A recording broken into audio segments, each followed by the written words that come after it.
Friends इसके जो previous 2 video मैंने बनाए हैं उसमें हमने देखा कि introduction and need of balancing, then second video में हमने देखा concept of static and dynamic balancing, internal balancing and external balancing.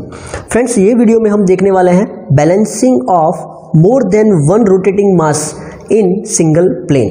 मतलब कि यहाँ पे सिंगल प्लेन में अगर एक से ज़्यादा रोटेटिंग मास हो तो उसमें बैलेंसिंग कैसे करना है। तो यहाँ पे आप देख सकते हो सेंटर पॉइंट O है और यहाँ पे मल्टीपल मासेस दिए हुए हैं, ठीक है। और जो मास यहाँ पे दिया हुआ है MA, MB, MC and MD, ठीक है।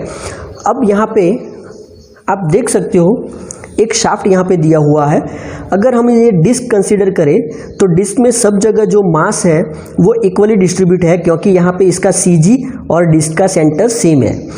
सो हम बोल सकते हैं कि सब जगह जो सेंट्रीफ्यूगल फोर्स लगेगा वो इक्वल रहेगा। लेकिन फ्रेंड्स यहाँ पे जो बताया है, आप यहाँ पे जो देख रहे हो वो कुछ इस तरह से है। सपोज यहाँ पे एक मास इधर है, एक मास इधर है, ठीक है। एक मास सपोज यहाँ पे है, एक मास यहाँ पे है। तो इसमें क्या है, सबकी जो रेडियस है वो भी अलग है, ठीक है। R1, R2, R3, तो सबकी रेडियस भी अलग है और यहाँ पे सबके जो मास है वो भी अलग है।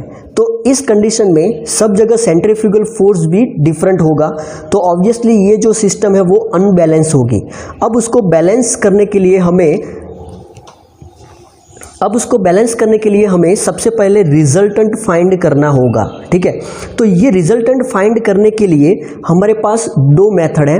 एक तो है एनालिटिकल मेथड और दूसरी है ग्राफिकल मेथड, ठीक है। सो आप यहाँ पे समझ सकते हो ये फिगर कि MA, MB, MC and MD ये चारों मास दिया हुआ है।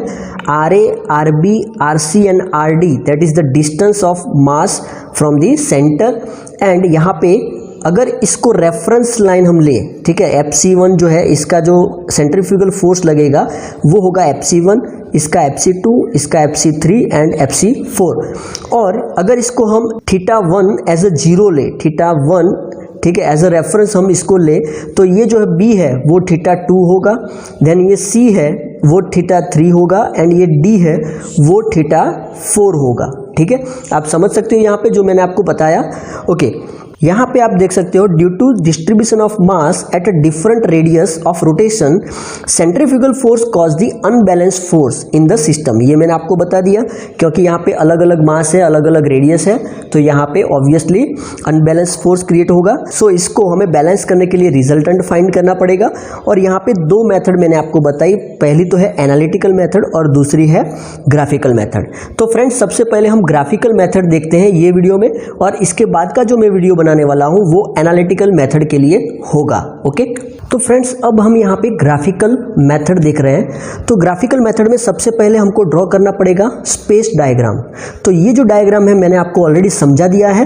यहाँ पे MA, RA, MB, RB, MC, RC, MD, RD ये आपको दिया हुआ है, ठीक है। और स्पेस डायग्राम ड्रॉ हो जाए उसके बाद हमें फाइंड करना पड़ेगा centrifugal force, okay. So centrifugal force जो है यहाँ पे FC is equal to M omega square R, लेकिन ओमेगा सब में सेम रहेगा, ठीक है। इसलिए हमें यहाँ पे MR कंसीडर करना है। तो यहाँ पे जो सेंट्रीफ्यूगल फोर्स जो है फर्स्ट का वो हम लेंगे MARA, ठीक है। और यहाँ पे FC2 है, इसका जो सेंट्रीफ्यूगल फोर्स जो है वो लेना है MBRB। और यहाँ पे FC3 इसका सेंट्रीफ्यूगल फोर्स होगा MCRC और इसका होगा MDRD, ओके।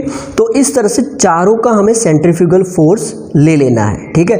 अब इसके बाद क्या करेंगे, हम वेक्टर डायग्राम ड्रॉ करेंगे, यानी कि फोर्स पॉलीगॉन हमें यहाँ पे ड्रॉ करना है। अब थर्ड प्रोसीजर क्या है, फोर्स पॉलीगॉन, ओके। अब फोर्स पॉलीगॉन में हमें कैसे ड्रॉ करना है वो मैं आपको बताता हूँ, थोड़ा डिटेल में आप शांति से देखिएगा।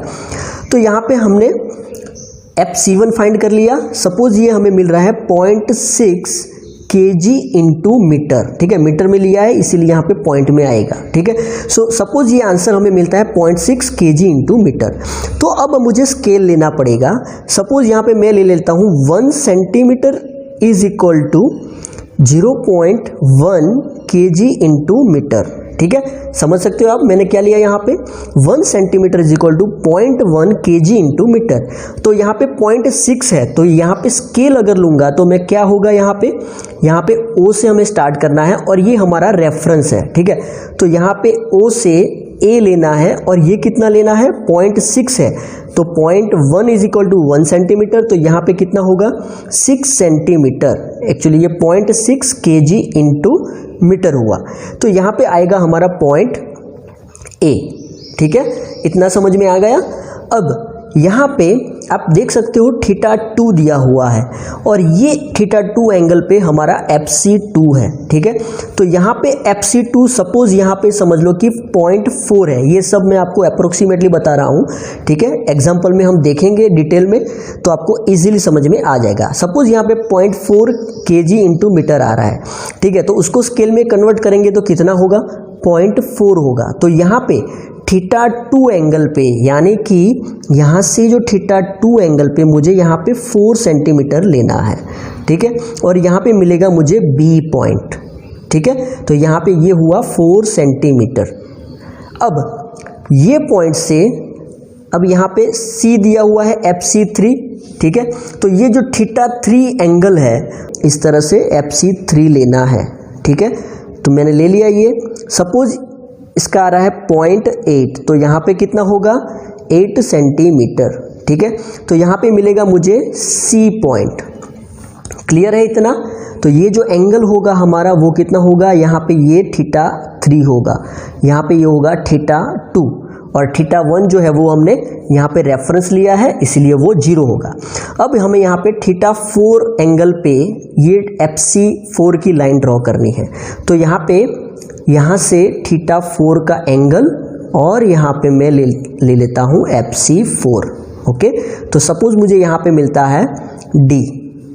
ओके, तो इस तरह से मैंने ये चारों लाइन यहाँ पे फाइंड कर दी, FC1, FC2, FC3 and FC4। θ2, θ3, θ4 ये सब एंगल पे मैंने यहाँ पे ले लिया है। ठीक है, अब यहाँ पे जो पॉलीगॉन है उसके बाद जो है हमें क्या करना पड़ेगा, we have to close the force polygon. क्या करना पड़ेगा, हमें पॉलीगॉन को क्लोज करना पड़ेगा बाय ड्राइंग DO। तो यहाँ पे इसको हमने क्या किया, क्लोज कर दिया है। ठीक है, तो ये क्या हुआ, ये हमारा रिजल्टेंट हुआ R। ठीक है, अब ये जो रिजल्टेंट का जो एंगल है, ठीक है, θR में यहाँ पे ले लेता हूँ, तो ये एंगल पे सपोज मैं यहाँ पे रिजल्टेंट R ले लेता हूँ। ओके, तो यहाँ पे मैंने रिजल्टेंट ले लिया। अब हमें रिजल्टेंट से अपोजिट लेना है, जो भी मास और रेडियस लेना है वो रिजल्टेंट से अपोजिट लेना है, तभी हम उसको बैलेंस कर सकेंगे फ्रेंड्स। तो यहाँ पे रिजल्टेंट के बिल्कुल अपोजिट यानी कि 180 डिग्री पे, तो यहाँ से 180 डिग्री पे आप इस लाइन को कंसीडर मत कीजिएगा, तो यहाँ पे 180 डिग्री पे मैं उसके सामने बिल्कुल यहाँ पे इस तरह से एक मास रख देता हूँ। ठीक है, तो यहाँ पे आपको रेडियस दी होगी। ठीक है, रिजल्टेंट की रेडियस आपको दी होगी, तो उससे आपको मास फाइंड करना है। ठीक है, और अगर मास दिया होगा तो रेडियस फाइंड करनी है, तो ये दोनों में से एक दिया होगा और एक आपको फाइंड करना है। होप आपको ये समझ में आया होगा कि जो रिजल्टेंट मिला हमें उससे बिल्कुल अपोजिट 180 डिग्री पे हमें यहाँ पे मास ऐड करना है। ओके, तो जो लास्ट है वो है बैलेंसिंग सेंट्रीफ्यूगल फोर्स, यानी कि अब हमें क्या करना है, इसका डिस्टेंस मेजर करना है फ्रेंड्स। ठीक है, इसका डिस्टेंस हमें मेजर करना है। जैसे इसका डिस्टेंस सपोज आता है 5 सेंटीमीटर, तो 5 सेंटीमीटर के हिसाब से यहाँ पे जो हमने स्केल लिया था, अगर 1 सेंटीमीटर है तो 0.1, तो यहाँ पे 5 सेंटीमीटर है तो 0.5, तो यहाँ पे आपको मिल जाएगा 0.5। ठीक है, इज इक्वल टू MR। तो यहाँ पे RR जैसे मैंने आपको बताया दिया होगा और आप यहाँ पे MR फाइंड कर सकते हो। तो मास जो है वो आप इस तरह से फाइंड आउट कर सकते हो। ठीक है, तो ये था graphical method for balancing of more than one rotating masses in a single plane. Hope आपको समझ में आया होगा। अगर कुछ भी समझ में नहीं आया तो मुझे कमेंट में बताइए, मैं आपको 100% रिस्पॉन्स दूंगा। और अगर समझ में आया है तो आप लाइक कीजिए, शेयर कीजिए एंड सब्सक्राइब करना मत भूलिए। Thank you. जय हिंद, जय भारत।